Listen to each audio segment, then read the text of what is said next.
Yon, Wednesday na naman. Deliver tayo. Ito nga pala ang almusal ko, pandesal, sabay mansanas, tapos meron ako ditong itlog. Kumain nga muna ako, tapos nagpagas ako dyan, tapos dumiretso na ako kay La Mayora upang mag-deliver tayo ulit ng mga box. Ang laman nga pala ng mga box na yun, mga kaserola, o kaya mga plato, o kaya mga baso, basta kitchenware. Sumilip na nga pala yung mga di-deliver natin. Ang dami na naman deliver ngayon, pero kukuha lang tayo ng atin dyan. Nung nakapili na nga pala ako ng lugar, ayun, binalot ko na nga pala, tapos isasakay ko na nga pala to sa motor para makaalis na ako agad na maaga. Konti lang pala yung kinuha natin ngayong araw para makauwi tayo ng maaga kasi meron tayong ensayo mamaya. Sa akin kasi kumita lang ako ng 700 to 800 isang araw. Ayos na sa akin yun. Napakalaking bagay na yun. At ngayon umalis na nga pala ako niyan, guys. Bali maaga nga pala ako nakaalis niyan. Tapos ang deliver natin na una ay dito lang, malapit lang yan sa may Santo Niño, may Kawayan. Ang SF nga pala dito ni ma'am is 100 pesos. Nagtip siya sa akin ng 6 pesos. Yun o, salamat ma'am. Tapos ayun, bumiyahe na ako sa pangalawa natin deliver. Dito lang naman pala yan sa may Tierra Nova, sa may Caloocan. Ilang minuto lang dumating na tayo sa second deliver natin. Dito lang yan sa Tierra Nova, sa may Caloocan. Ang SF nga pala ni ma'am dito is 250 pesos pero binigyan niya ako ng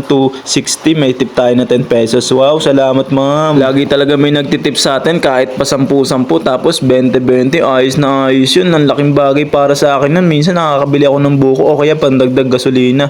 Tapos ayun, nauhaw nga pala ako kaya uminom muna ako ng tubig para iwas dehydrate. Talagang dapat lagi tayong umiinom ng tubig araw-araw. Malakas talaga ako uminom ng tubig lalo pag nagdi-deliver ako. Siguro mga nakakadalawang litro talaga ako. Tapos ayun, may nakasabay akong kapatid. Ang lakas niya magpatugtog. Pero ang ganda ng tugtog niya kaya kahit traffic dyan nakakawalahan ng pagod. Minsan maganda rin magdala ng speaker habang nasa biyahe, no? Para nakakawala rin ng pagod yun, no? Tapos papatugtog ko lang habang nagdadrive, no? Kasi wala naman tayong kausap habang nagdadrive, no? Tapos ayun, dumating na pala tayo sa may huli nating deliver kay Ma'am Logronyo. Ang SF nga pala niya dito is 300. Nagbigay siya sa akin ng 340. May tip tayong 40 pesos. Salamat, ma'am. Medyo pababa nga pala dito kay Ma'am Logronyo. Lagi siyang bumibili kay Mayora kaya ako yung lagi nagdi-deliver sa kanya. Tapos lagi naman siya nagtitip. Kaya ayun, konti lang yung deliver natin ngayong araw pero okay na rin yun kaysa wala. Okay na rin to kasi saglit na oras lang naman to, tapos okay na rin yung mga naging deliver ko ngayong araw. Kahit 3 deliver lang to pero okay rin naman yung mga bayad. Tsaka ang aga natin makakauwi ngayong araw kasi umalis tayo napakaaga tapos umuwi rin tayo na sobrang aga, tapos may time pa ako para umigahe ka sa bahay. Pero madalas marami rin naman tayong biyahe tapos inaabot tayo ng hapon. Ngayong araw lang kasi may ensayo mamayang gabi kaya